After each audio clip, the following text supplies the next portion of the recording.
siempre hay una esperanza. ¡Ay, de Raimundo!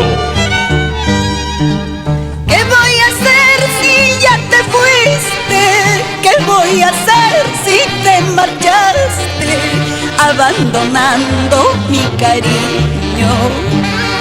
¿Qué voy a hacer si ya te fuiste?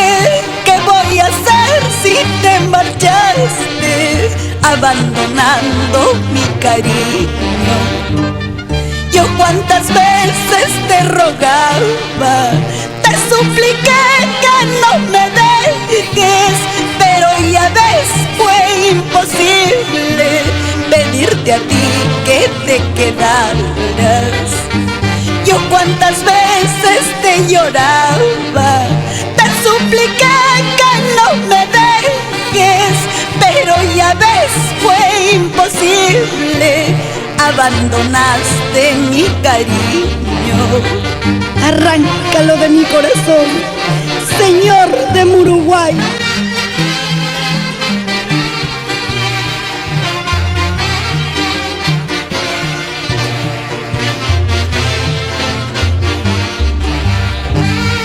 ¿Qué voy a hacer si ya te fuiste?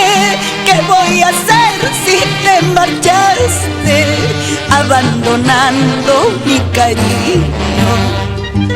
Yo cuántas veces te rogaba, te supliqué que no me dejes, pero ya ves, fue imposible pedirte a ti que te quedaras.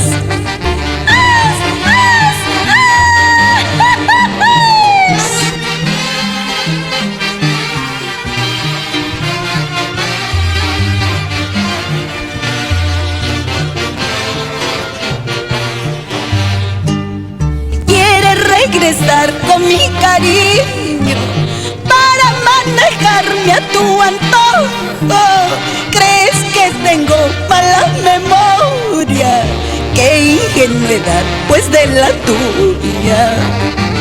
¿Quieres regresar con mi cariño para manejarme a tu antojo?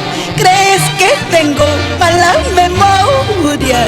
¡Qué estupidez, pues de la tuya! En Milano, Italia, María Ávila y su curandero